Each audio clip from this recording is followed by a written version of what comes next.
नमस्कार, मैं भूपेंद्र साहू। आप देख रहे हैं प्रखर टीवी। प्रखर टीवी में हम आपको धमतरी जिले के ही नहीं बल्कि राज्य और देश की खबरों को आप तक पहुंचाते हैं। जिले की सारी गतिविधियां, चाहे वह राजनीतिक हो, क्राइम हो, सामाजिक हो, हर क्षेत्र की खबर हम आप तक पहुंचाते हैं। इस वक्त की क्या खास खबर है प्रखर टीवी में, यह जान लेते हैं। धमतरी पुरानी कृषि उपज मंडी में 3 से 11 जनवरी तक श्री राम कथा का आयोजन किया गया है, जिसके कथावाचक पंडित अतुल कृष्ण भारद्वाज हैं। सोमवार को महाराज सिहावा के भ्रमण पर पहुंचे उन्होंने श्रृंगेरी पर्वत पहुंचकर दर्शन किया। इसके बाद वे कणेश्वर महादेव मंदिर पहुंचे, महादेव से आशीर्वाद प्राप्त भी किया। इस दौरान मंदिर समिति के सदस्यों ने उनका स्वागत किया। उन्होंने कहा कि उनका इस क्षेत्र से पुराना संबंध है। 2004 में वे यहाँ पहुँचे थे। मंदिर समिति के लोगों ने कहा कि भविष्य में जरूर उनके कथा का कार्यक्रम यहाँ बनाया जाएगा। महाराज जी उस क्षेत्र का भ्रमण कर और दर्शन कर काफ़ी अभिभूत हुए। उन्होंने कहा श्रृंगेरी पर्वत ऋषियों की तपोस्थली है। यहीं से तप करने के बाद श्रृंगेरी अयोध्या गए थे और भगवान श्री राम का जन्म हुआ था। अगस्त ऋषि महादेव के पास 2 कमंडल लेकर जल आए थे, एक को सिहावा में स्थापित किया था। उनके साथ अंगारमोती गोधाम ट्रस्ट के अध्यक्ष दीपक लखोटिया सहित अन्य लोग मौजूद थे। आता कहाँ से? वो ऑटोमेटिक में तो जाता है पानी नहीं करता अभी आप मतलब ये अपने आप ये देखिए, एक आश्चर्य का विषय है कि 600 फीट ऊपर, ये लगभग 600 फीट हाइट है। 600 फीट हाइट पर ये अपने आप कमंडल पानी से भरा रहता है। ये अपने आप में एक अद्भुत बात है। तो यहाँ श्रृंगी ऋषि को हम लोग प्रणाम करते हैं और फिर उस कमंडल पर चल के प्रणाम करते हैं। बहुत बहुत धन्यवाद। हम लोग यहाँ धमतरी जिले के ये जो चारों ओर सिहावा का क्षेत्र है, इसके सबसे ऊंचे पर्वत पर हैं इस समय। ये 600 फीट की हाइट पर श्रृंगी ऋषि का पर्वत है। श्रृंग माने सबसे ऊंचे शीर्ष को बोलते हैं। तो ये सबसे ऊंचा शीर्ष है इस पर्वत का, वो आप देख रहे हैं। बिल्कुल इन्हीं के नीचे श्रृंगी ऋषि की मूर्ति रखी हुई है जहाँ पूजा होती है, और ये बिल्कुल सबसे ऊंचाई पर है। तो चूंकि ये सप्तऋषियों का क्षेत्र है, इसको देखने से ही आपको लग रहा होगा जैसे भगवान शिव यहाँ जूड़ा बांध के बैठे हो। और ये जो कमंडल स्थापित किया गया है, यहीं पर स्थापित किया गया है, अभी हम उसको देखेंगे। लेकिन चारों ओर जो सप्तऋषियों के पर्वत हैं, चूंकि हमारी भारतीय संस्कृति में मान्यता है कि भगवान शिव उपदेश करते हैं और सप्तऋषि उसको बैठ के सुनते हैं। वो सप्तऋषियों के गुरु हैं, तीनों लोकों के गुरु हैं। तो ये वो स्थान है जहाँ वो सप्तऋषियों के साथ बैठते हैं। तो ये जो सबसे ऊंची चोटी है, यहाँ श्रृंगी ऋषि तो है ही हैं, लेकिन भगवान शिव का ये मूल स्थान है। और चूंकि भगवान शिव की जटाओं में गंगा जी रहती हैं, उन्हीं के कैलाश मानसरोवर से गंगा जी निकली हैं। वैज्ञानिक सिद्ध कर चुके हैं कि गोमुख से जो गंगा जी आई हैं, वो पहाड़ में अंदर अंदर कैलाश मानसरोवर से आई हैं। यहाँ भी कैलाश मानसरोवर के रूप में आप देखिए, इनको कैलाश की तरह देखिए। और ये जो सामने कमंडल बना हुआ है, जो 12 महीने शुद्ध जल से भरा रहता है, ये यहाँ से महानदी रूपी गंगा निकली है, इसके बिल्कुल ठीक नीचे से।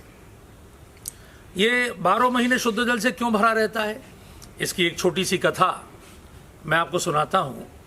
कि जिस समय भगीरथ गंगा जी लेकर आए भगवान शिव की जटाओं से, उस समय अगस्त ऋषि ने उनसे कहा कि आपने उत्तर भारत को तो गंगा जी दे दी, लेकिन पूर्वी भारत और दक्षिणी भारत तो रह गया। पश्चिम में तो आप नर्मदा और गोदावरी के रूप में स्थित हैं।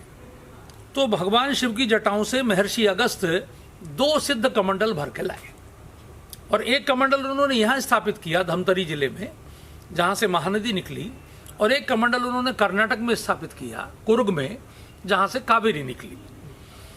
अगस्त ऋषि पहले उत्तर भारत में ही रहा करते थे।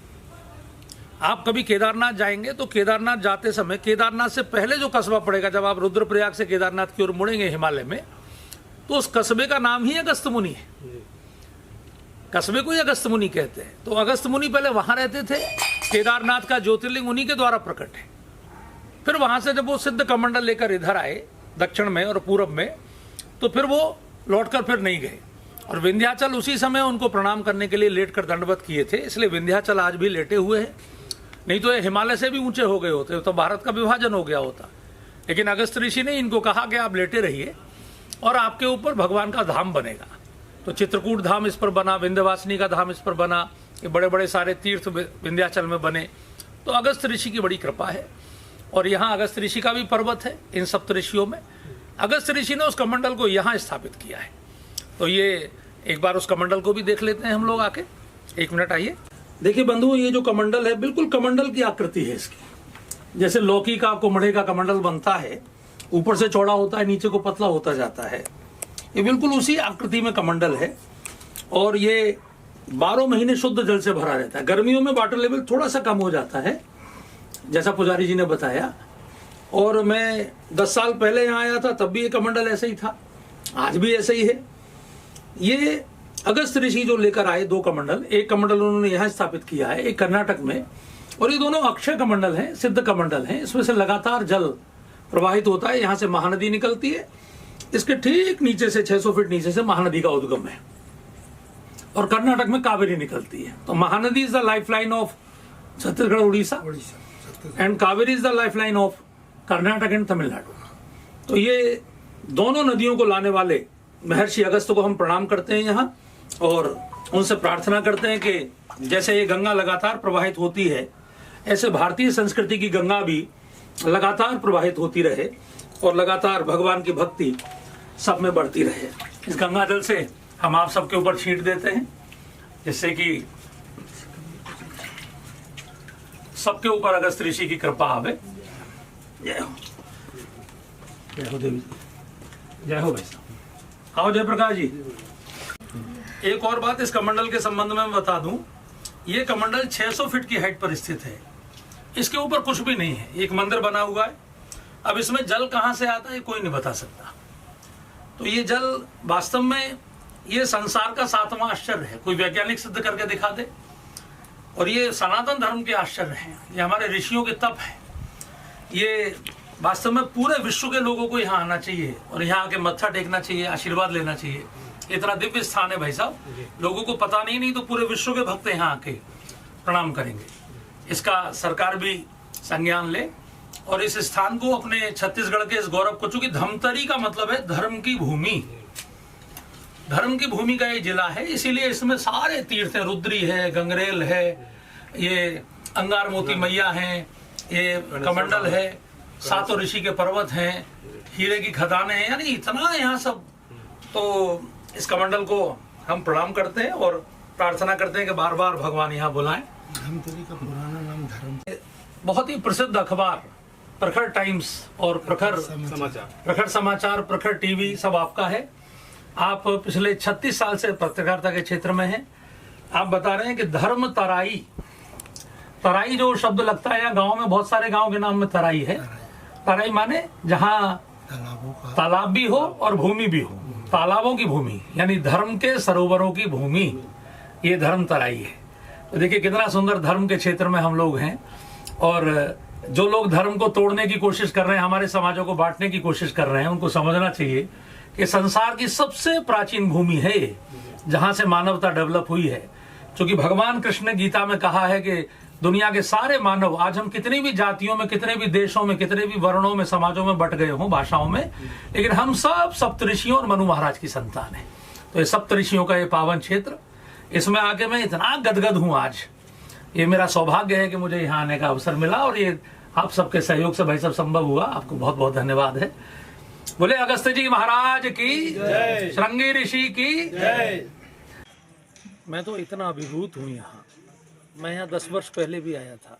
इस क्षेत्र में 2004 से कथा कहने आ रहा हूँ, 20 वर्ष हो गए। ये जो स्थान है भारत का प्राचीनतम स्थान है।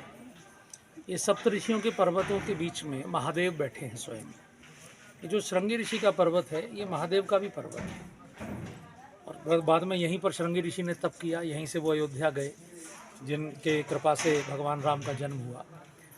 तो ये जो दक्षिण भारत में आप जब जाएंगे, तो दक्षिण भारत में एक स्पेशल मंदिर होते हैं, उनको दक्षिणामूर्ति भगवान का मंदिर बोलते हैं। उसमें भगवान शिव गुरु के रूप में बीच में ऊंचे आसन पर बैठते हैं और उनके चारों ओर सप्तऋषि बैठते हैं।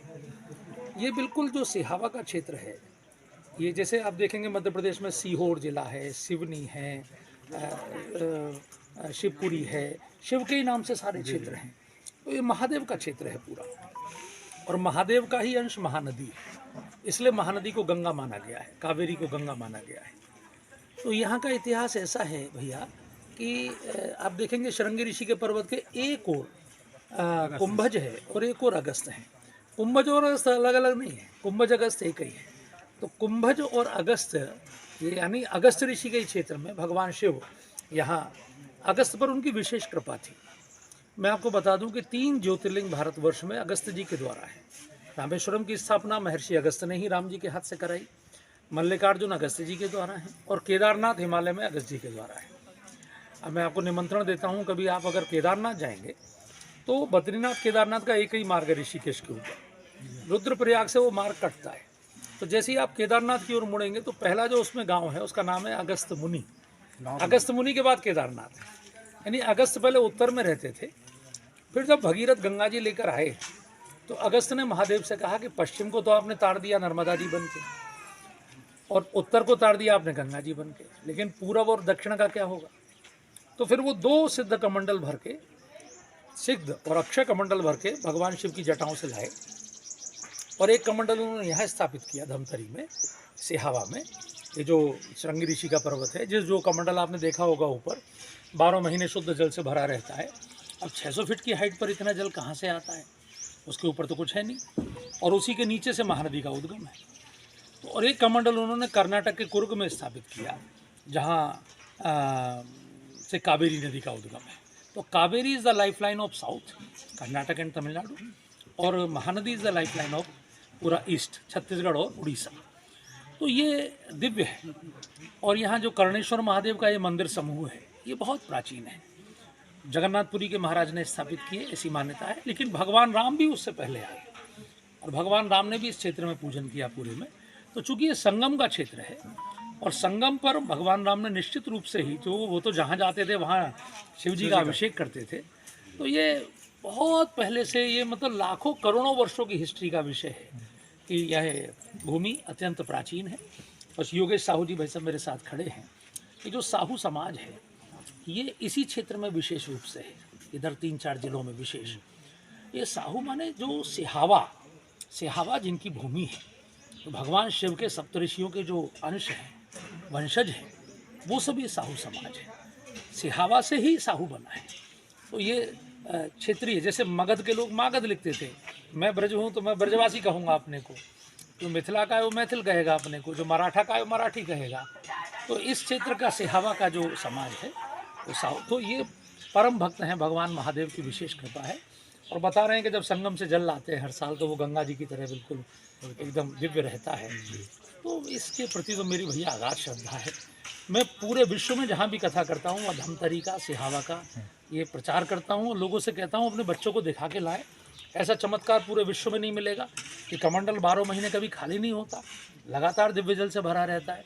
ये चमत्कार कहाँ भाई सब देखने को मिलेगा? कि अपनी संस्कृति को, इसी संस्कृति के आधार पर भारत विश्वगुरु बनेगा और यही संस्कृति है जो सत्य है। क्योंकि सप्तऋषि यहाँ भी हैं और सप्तऋषि ऊपर आकाश में भी दिखाई पड़ते हैं। आसमान में जितने भी तारे हैं वो हमारे ऋषि ही हैं। तो ये सनातन संस्कृति करोड़ों वर्षों से है। बाकी संप्रदाय तो कोई 2100 साल से भी आ गया, कोई 1400 साल से आ गया। वो सबके चक्कर में ना पड़ के अपने महादेव के साथ रहें और उसकी भक्ति को बढ़ाएंगे तो उनके पितृ भी प्रसन्न होंगे और देवता भी प्रसन्न होंगे। क्योंकि पितरों की कृपा से जीवन में संतान और संपत्ति के सुख होते हैं और देवताओं की कृपा से सुख और शांति होती है। तो अगर हम अपने मार्ग से भटकते हैं तो वो पितृ भी हमारे कोपित होते हैं कि यार हमारी संस्कृति को छोड़ के कहाँ चले गए। तो ये थे अब तक की खबरें। सभी खबरों के लिए आप बने रहिए प्रखर टीवी के साथ।